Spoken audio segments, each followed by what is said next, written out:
안녕하세요. 이기련 변호사입니다. 취업 규칙에 대해 항목별로 알아보고 계시는데요. 이번에는 보성보호와 일, 가정 양립 지원을 위한 제도 중에서 이른바 유연근무제라고 불리우는 몇 가지 유형에 대해서 살펴보도록 하겠습니다. 정부는 저출산, 고령화 사회의 정책적인 대안으로 일과 가정의 양립 지원 정책을 강화하고 있는데요. 일과 가정의 양립 지원 정책은 크게 보면 보육 서비스, 출산휴가 및 육아휴직, 노동시간 정책으로 구분할 수 있겠습니다. 이 중에서 이미 출산휴가 및 육아휴직, 보육 서비스에 대해서는 주요 내용 위주로 살펴보았고, 바로 이번 시간에 다룰 주제는 최근 노동시간 정책의 일환으로서의 유연근무제도라고 할 수 있겠습니다. 유연근무제도는 육아와 가족 돌봄을 병행하게 함으로써 일과 가정의 양립, 나아가 자기개발은 물론 지역사회 활동 참여 등을 통해 개인생활과 일의 조화를 추구할 수 있는 수단으로 부각되고 있는데요. 정부는 정책 수단으로서의 유연근무제 확산을 통하여 일과 가정의 양립을 지원함으로써 육아기 경력 여성의 노동시장 이탈 방지와 다양한 형태의 일자리 창출을 통하여 여성 고용률 최고라는 정책적인 목표를 달성하려는 기대를 갖고 있다고 볼 수 있습니다. 유연근무제란 통상 근로자들이 일하는 시간과 장소에 대한 유연성을 제공하는 제도를 말하는데요. 일부 국가에서는 유연근무제의 개념을 노동력을 효율적으로 활용하기 위한 근로방식의 유연화라는 개념으로 사용하기도 합니다.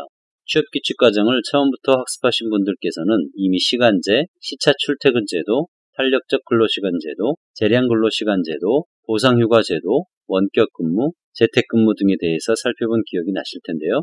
이번 시간에는 이러한 제도들과 여성들의 일, 가정, 양립 지원 제도가 어떻게 연결되는지를 구체적으로 살펴보기로 하겠습니다. 기업들이 유연근무제도를 얼마나 도입하고 있는지에 대한 조사 자료에 의하면 단시간 근로시간제를 가장 많이 도입한 것으로 나타나고 있고, 이어서 보상휴가제, 탄력적 근로시간제, 선택적 근로시간제의 순으로 조사되었다고 합니다. 한편 기업들이 유연근무제를 실시하지 않는 가장 큰 이유는 직무 및 업무 특성상 불필요 때문인 것으로 응답하고 있는데요. 다음으로 근로시간 조정, 정산 등 인사 노무 관리의 어려움 때문에 실시하지 않는 것으로 조사되고 있습니다. 그 밖에 업무 협의 어려움, 직원 근태 관리의 어려움, 정보 및 보안 문제 등이 원인인 것으로 나타나고 있는데요. 사실 이러한 조사 결과는 기업과 사업체 입장을 고려해보면 예상 외의 응답이라고 할 수는 없는 것들입니다. 문제는 왜 기업들이 유연근무제를 도입하기를 꺼려하는지, 그 장애 요인이 무엇인지를 정확히 파악한 다음 적절한 해결 방안을 마련하는 것이 중요하다고 하겠는데요. 물론 이러한 과정이 단순하게 진행되지는 않을 것입니다. 그 이유는 단시간, 기간제 근로 등과 같은 비정규직 문제는 기업의 필요와 근로자의 요구만으로 해결되는 문제가 아니기 때문입니다.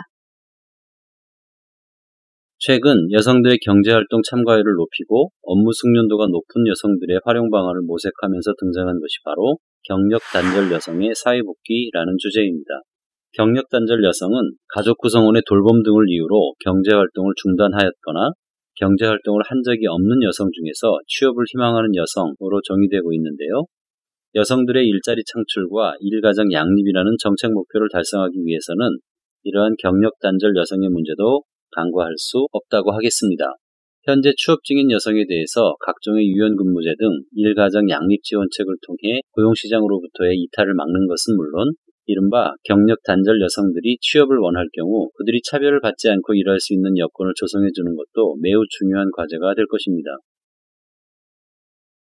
특히 경력 단절 여성들이 경제활동에 복귀할 때 가장 쉽게 접근할 수 있는 형태가 바로 단시간 근로로서, 이 단시간 근로는 임시직 노동자의 대표적인 형태로 전일제 근로자 등의 정규직 근로자에 대응하여 비정규직 근로의 형태를 띠게 됩니다. 물론 단시간 근로에 대한 정의는 약간씩 차이가 있지만 근로기준법은 일주 동안의 소정 근로시간이 그 사업장에서 같은 종류의 업무에 종사하는 통상 근로자의 일주 동안의 소정 근로시간에 비하여 짧은 근로자라고 정의하고 있습니다. 통계청 자료에 의하면 전체 단시간 근로자 중 여성은 약 73%이며 주로 도소매업, 교육서비스업, 숙박 및 음식점업, 보건업 및 사회복지 서비스업 등의 순으로 나타나고 있습니다.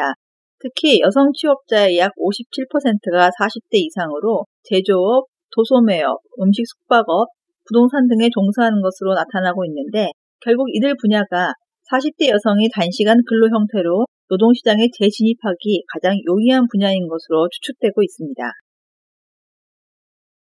여성들이 단시간 근로 일자리를 선택한 이유를 살펴보면 당장 수입이 필요해서라는 이유가 많았고, 다음이 육아 가사를 병행하기 위해서, 학업, 직업 훈련을 병행하기 위해서라는 응답이 뒤를 잇고 있습니다.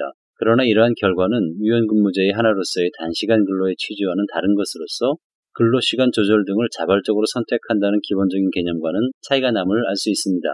또한 단시간 근로를 희망하는 응답자의 과거 직장 경험 유무에 대해서는 약 85% 이상이 있다라고 대답하고 있는데요. 이것은 흔히 비정규직 근로자들의 근로조건 문제를 다룰 때 늘 따라다니는 문제로서 애초에 직장보다 근로조건이 더욱 나빠진 상태로 노동시장에 재진입하게 되는 현실을 나타내는 것입니다. 이러한 사실은 단시간 근로자들의 근로복지 및 사회보험 가입률로도 확인이 가능하며 국민연금 등 4대 보험 가입률, 퇴직금, 상여금, 시간의 수당, 유급휴가 등 거의 모든 측면에서 단시간 근로자는 열악한 근로조건 속에서 근무하고 있다고 보아도 무방할 것입니다. 네, 유연근무제 중 특히 단시간 근무제에 대해 문제점을 살펴보았는데요. 정도의 차이는 있지만 여러 형태의 유연근무제가 공통적으로 안고 있는 쟁점들이 있습니다. 먼저 유연근무제 확산이 여성들의 일자리의 질을 떨어뜨리는 것인지에 대한 문제입니다. 유연근무제가 단시간 근로제를 중심으로 확산되고 여성 취업자의 상당수가 비정규직인 점을 감안하면 양질의 여성 일자리보다는 질이 낮은 여성 일자리가 확대될 가능성이 높다고 할 것입니다. 이미 앞에서 본 것처럼 단시간 근로자들의 4대 보험 가입률이나 기타 퇴직금 수준은 정규직 근로자와 비교하여 현격히 떨어진다는 것을 확인한 바와 같습니다. 그러나 기업의 입장에서는 일관되게 노동시장의 유연화를 요구하고 있었고 그 핵심은 경영 환경의 변화에 대처할 수 있는 인력 운영의 효율성이었습니다. 기업은 비용 절감이라는 명제를 실현하고 싶어하며 그와 같은 이유로 인해 단시간 근로제도를 오래전부터 활용하였다고 할 수 있습니다. 기업의 이러한 요구에도 타당한 측면이 있으며 기업이 살아남아야 근로자도 존재 의미를 갖는다는 점에 대해서는 어느 정도 공감대가 형성되어 있다고 보아야 할 것입니다. 근로자의 편익을 위한 여러 형태의 이른바 유연근무제도는 제도 도입에 따른 기업 비용의 부담으로 기업들은 적극적으로 도입할 의지가 적었습니다. 근로자들 입장에서도 제도가 있더라도 활용하는 사람이 적기 때문에 자기가 나서는 경우 낙인 효과에 대한 우려를 피하고 싶어하며 기타 인사고과나 승진, 승급 등에 있어서 당할 불이익도 회피하려 할 것입니다. 이와 같은 사정으로 인해 현재 국내 많은 기업들에서 도입된 유연근무제의 유형은 인력 운용의 효율성을 목적으로 한 단시간 근로제에 집중되어 있었기 때문에 비정규직 증가로 이어져 노동계의 반발이 없지 않았습니다. 반면 근로자들의 일가정 양립, 시차 출퇴근제, 육아기 근로시간 단축제, 재택근무제, 원격근무제 등의 도입은 상대적으로 매우 저조한 상황이었다고 할 수 있습니다. 근로시간과 장소의 유연화는 기업에게도 편익을 제공할 수 있는 장점이 많은 근무 형태입니다. 사무실 공간 등의 비용 절감과 인력 활용의 효율성을 높이고 근로자의 일과 가정의 양립 지원은 궁극적으로 우수한 인재를 확보하고 유지하는 수단이 될 가능성이 크기 때문입니다. 향후 본래 의미의 근로자로 인정되는지가 모호한 다양한 고용 형태가 더욱 많이 출현할 가능성이 크다는 점을 고려하여 이러한 유연 근무제를 활용하는 근로자도 정규직 근로자 못지않은 대우를 받을 수 있도록 하는 제도적인 장치가 마련되는 것이 더욱 바람직하다고 하겠습니다.